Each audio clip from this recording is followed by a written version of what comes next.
గతసారి మనం జ్ఞానం గురించి మాట్లాడం కదా, ఏ జ్ఞానం సాత్వికమో, ఏది రాజసమో, ఏది తామసమో అని. అంతేకాదు, పనులు కూడా అలాగే 3 రకాలుగా ఉంటాయని కృష్ణుడు చెప్పాడు. అవునమ్మా, పని ఎలా చేస్తున్నావు అనే దాన్ని బట్టి అది మారుతుందని చెప్పాడతదా కృష్ణుడు.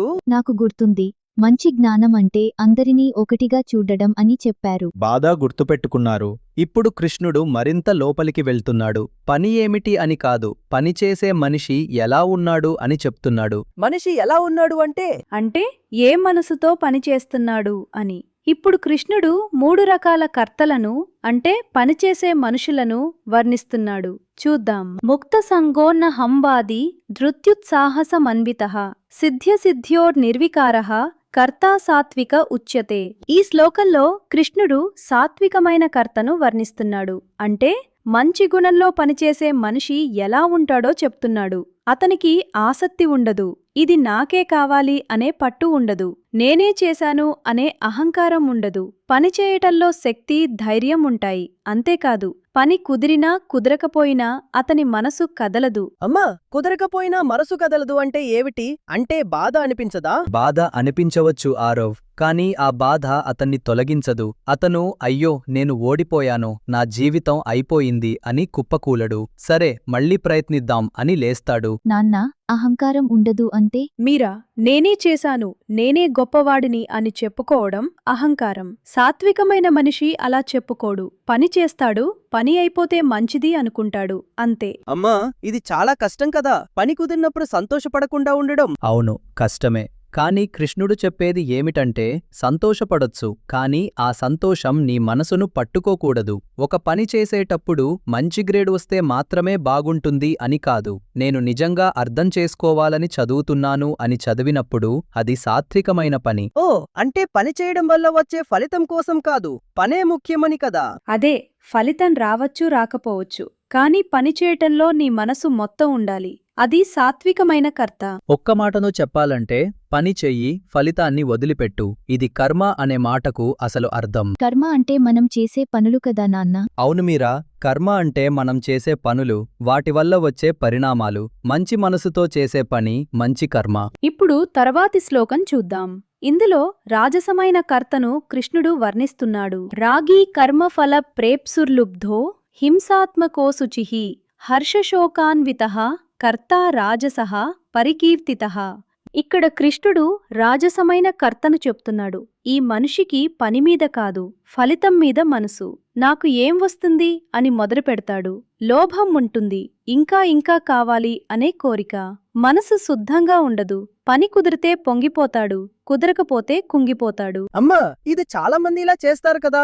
నేను కూడా కొన్నిసార్లు నాకు మార్కులు వస్తాయా అని మాత్రమే ఆలోచిస్తాను. అది నిజాయితీగా చెప్పేవారో, మనందరికీ కొంచెం రాజసం ఉంటుంది. కృష్ణుడు ఇది చెప్పేది నిందించడానికి కాదు, అర్థం చేసుకోమని. నాన్నా, హర్షశోకాన్వితః అంటే ఏమిటి? మీరా, హర్షమంటే పొంగిపోవడం, శోకమంటే కుంగిపోవడం. రాజసమైన మనిషి ఈ రెండింటి మధ్య ఊగిసలాడుతుంటాడు. పని కుదిరితే చాలా సంతోషం, కుదరకపోతే చాలా దుఃఖం. అది తప్ప? సంతోషపడడం తప్ప? తప్పు కాదు, కాని ఆ సంతోషం నిన్ను ఆపుకోలేకపోతే, ఈసారి నాకే రావాలి, నాకు రాకపోతే అందరూ నన్ను చిన్నచూపు చూస్తారు అని అనిపిస్తే, అప్పుడు ఆ పని నిన్ను నీవు కాకుండా చేస్తుంది.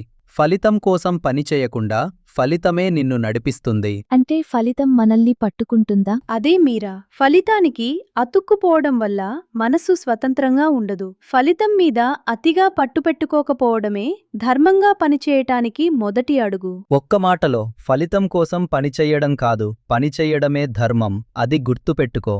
ఇప్పుడు చూద్దాం, తామసమైన కర్త ఎలా ఉంటాడో కృష్ణుడు చెప్తున్నాడు. అయుక్తః ప్రాకృతః స్తబ్ధః షటో నైష్కృతికోలసః విషాదీ దీర్ఘసూత్రీ చ కర్త తామస ఉచ్యతే. ఈ శ్లోకంలో కృష్ణుడు తామసమైన కర్తను చెప్తున్నాడు. ఈ మనిషి పనిచేయటంలో శ్రద్ధ ఉండదు, మొండిగా ఉంటాడు, తనకు తెలిసిందే సరైనది అనుకుంటాడు, మోసం చేస్తాడు, సోమరిగా ఉంటాడు, ఏదైనా చేయాలంటే తర్వాత చేద్దాం అని వాయిదా వేస్తాడు, మనసు ఎప్పుడూ దిగులుగా ఉంటుంది. అమ్మా, దీర్ఘసూత్రి అంటే ఏమిటి? దీర్ఘం అంటే చాలా పొడవు, సూత్రం అంటే దారం, అంటే చాలా పొడవైన దారంలా.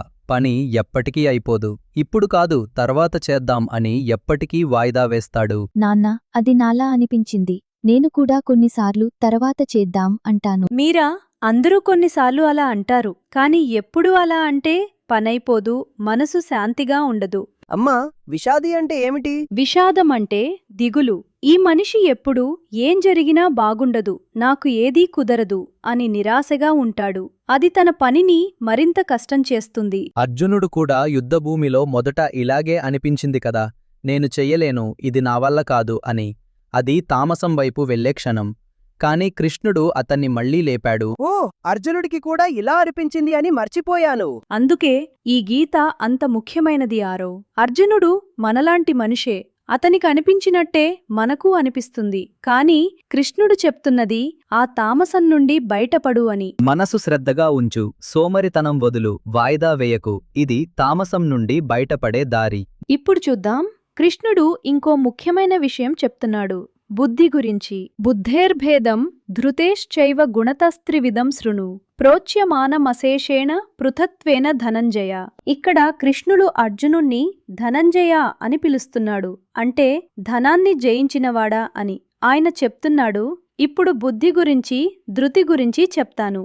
ఇవి కూడా 3 రకాలుగా ఉంటాయి, సాత్వికం, రాజసం, తామసం అని. శ్రద్ధగా విను. అమ్మా, బుద్ధి అంటే తెలివి కదా, అది కూడా 3 రకాలుగా ఉంటుందా? తెలివి ఉంటే సరిపోదారో, ఆ తెలివిని ఏ దిశలో వాడుతున్నావ్ అనేది ముఖ్యం. ఒకే తెలివి ఒకరికి మంచి చేస్తుంది, మరొకరికి చెడు చేస్తుంది. ధృతి అంటే ఏమిటి నాన్న? ధృతి అంటే పట్టుదల. ఒక పని చెయ్యాలని మనసు గట్టిగా ఉంచుకోవడం, ఒక పని మొదలుపెట్టి మధ్యలో వదిలేయకుండా ముందుకు వెళ్లడం. అంటే బుద్ధి ఏ దారి వెళ్లాలో చెప్తుంది, ధృతి ఆ దారిలో నడిపిస్తుంది అని కదా? చాలా బాగా చెప్పేవారో. అదే కృష్ణుడు చెప్పేది, బుద్ధి మార్గం చూపిస్తుంది, ధృతి ఆ మార్గంలో నడిపిస్తుంది. ఈ 2-3 గుణాల ప్రభావంలో ఉంటాయి. అమ్మా, కృష్ణుడు ఇంత వివరంగా చెప్తున్నాడు ఎందుకు? అర్జునుడికి అర్థమవ్వడం లేదా? మీరా అర్జునుడికి అర్థమవడం లేదు కాదు, కాని కృష్ణుడు చాలా శ్రద్ధగా అడుగడుగునా వివరిస్తున్నాడు. ఎందుకంటే ఈ జ్ఞానం చాలా లోతైనది, మనసుకు పూర్తిగా అర్థమవ్వాలంటే అన్ని కోణాల నుండి చూపించాలి. అంతేకాదు, కృష్ణుడు అర్జునుడికి మాత్రమే కాదు, మనందరికీ చెప్తున్నాడు. ఈ గీత మొత్తం మనకోసమే. ఇప్పుడు తర్వాతి శ్లోకంలో సాత్వికమైన బుద్ధి ఎలా ఉంటుందో కృష్ణుడు చెప్తున్నాడు, చూద్దాం. ప్రవృత్తించ నివృత్తించ కార్యాకార్యే భయాభయే బంధం మోక్షం చ యా వేత్తి బుద్ధిః సా పార్థ సాత్వికి.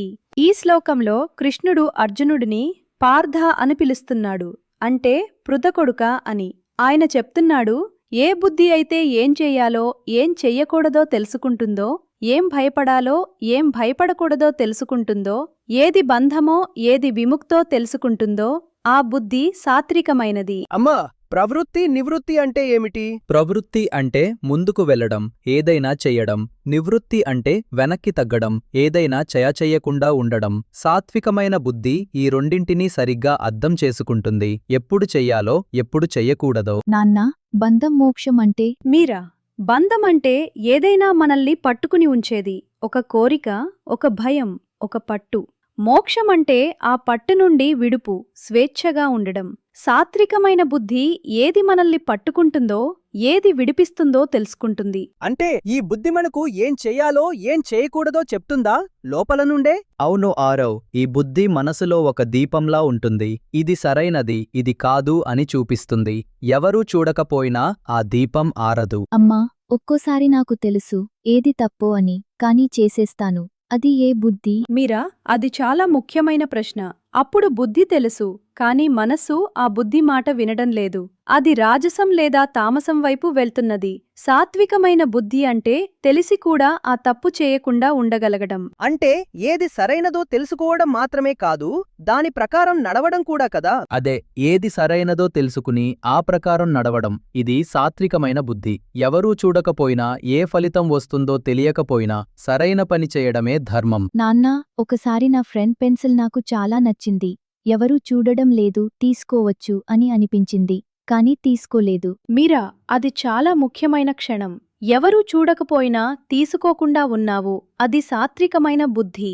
అది నీ లోపల నుండి వచ్చింది. అది చిన్న పని అనిపించచ్చు మీరా, కానీ అదే అసలైన ధర్మం. ఏది సరైనదో తెలిసి ఆ ప్రకారం నడవటం, ఎవరూ చూడకపోయినా. ఇప్పుడు ఈ అన్ని శ్లోకాలను ఒకసారి కలిపి చూద్దాం. కృష్ణుడు ఏం చెప్పాడు? 3 రకాల కర్తలు, 3 రకాల బుద్ధి. ఇవి అన్నీ మన మనసు ఏ గుణంలో ఉంది అనేదాన్ని బట్టి మారుతాయి. అమ్మా, మనం ఏ గుణంలో ఉన్నామో మనకు తెలుసుకోవడం ఎలా? అది చాలా మంచి ప్రశ్న ఆరో. ఒక్కసారి మనసు లోపలికి చూసుకో. నేను ఈ పని ఎందుకు చేస్తున్నాను? నాకు ఏం కావాలి? ఫలితం రాకపోతే నా మనసు ఎలా ఉంటుంది? ఈ ప్రశ్నలు అడుగుకుంటే తెలిసిపోతుంది. నాన్నా, మనం ఒక్కోసారి వేర్వేరు గుణాల్లో ఉంటామా? అవును మీరా, మనందరిలో ఈ 3 గుణాలు ఉంటాయి. కొన్నిసార్లు సాత్వికంగా అనిపిస్తాం, కొన్నిసార్లు రాజసంగా, కొన్నిసార్లు తామసంగా. కృష్ణుడు చెప్తున్నది, ఏ గుణం ఎక్కువగా ఉంటే అది మన పనిని, మన బుద్ధిని నడిపిస్తుంది అని. అమ్మా, అర్జునుడు ఇది విన్నప్పుడు ఏమనిపించుంటుంది? అర్జునుడికి యుద్ధభూమిలో నిలబడి ఉన్నాడు. నేను ఈ పని ఎందుకు చేస్తున్నాను? నాకు ఏం కావాలి? అనే ప్రశ్నలు అతన్ని ఆపాయి. కృష్ణుడు ఇప్పుడు చెప్తున్నాడు, ఆ ప్రశ్నలకు జవాబు ఇక్కడ ఉంది. నీ బుద్ధిని స్వచ్ఛంగా ఉంచు, ఫలితాన్ని వదులు, ధర్మంగా నడు. నాన్నా, కృష్ణుడు అర్జునుడిని చాలా ప్రేమిస్తున్నాడు కదా, అందుకే ఇంత వివరంగా చెప్తున్నాడు. అవును మీరా, ఆ ప్రేమే ఈ గీత. కృష్ణుడు అర్జునుణ్ణి వదిలేయలేదు. నువ్వు సరిగ్గా అర్థం చేసుకో, నేను నీతో ఉన్నాను అని చెప్తున్నాడు. అమ్మా, మనం కూడా ఇలా చేయగలమా? సాత్వికంగా పనిచేయడం అందరూ చేయగలరు ఆరో. ఒక్కో అడుగు. ఒక పని చేసేటప్పుడు ఇది నేను ఎందుకు చేస్తున్నాను అని అడుగుకో. ఫలితం కోసం కాదు, పని మంచిది కాబట్టి చేస్తున్నానని అనిపిస్తే అది సాత్వికమైన అడుగు. ధర్మం అంటే ఇదే. ఏది సరైనదో తెలిసి అది కష్టమైనా చేయడం. అది చిన్న పనిలో కూడా ఉంటుంది. అమ్మా, నాకు ఈ రోజు చాలా అర్థమైంది. ఏ మనసుతో పని చేస్తున్నావు అనేది చాలా ముఖ్యం. అదే మీరా, పని ఏమిటి కాదు, ఏ మనసుతో చేస్తున్నావు అనేది ముఖ్యం. కృష్ణుడు ఇది అర్జునుడికి, మనందరికీ చెప్తున్నాడు. ఈరోజు మనం 3 రకాల కర్తలను చూశాం. సాత్వికుడు, రాజసుడు, తామసుడు. 3 రకాల బుద్ధి గురించి కృష్ణుడు చెప్పడం మొదలుపెట్టాడు. ఇంకా చాలా ఉంది. అమ్మా, తర్వాత ఏం చెప్తారు కృష్ణుడు? తర్వాతి శ్లోకంలో కృష్ణుడు రాజసమైన బుద్ధి, తామసమైన బుద్ధి ఎలా ఉంటాయో చెప్తాడు. అంతేకాదు, ఆ తర్వాత ధృతి గురించి, అంటే పట్టుదల, 3 రకాలుగా ఎలా ఉంటుందో చెప్తాడు. ఒక మనిషి గుణాన్ని అర్థం చేసుకోవాలంటే అతని బుద్ధి ఎలా ఉంది, అతని పట్టుదల ఎలా ఉంది, రెండూ చూడాలి అని కృష్ణుడు చెప్తున్నాడు. నాన్నా, పట్టుదల కూడా 3 రకాలా? అది ఎలా ఉంటుందో చాలా తెలుసుకోవాలని ఉంది. మనం చూద్దాం మీరా. కృష్ణుడు ఇంకా చాలా లోతుగా తీసుకెళ్తున్నాడు.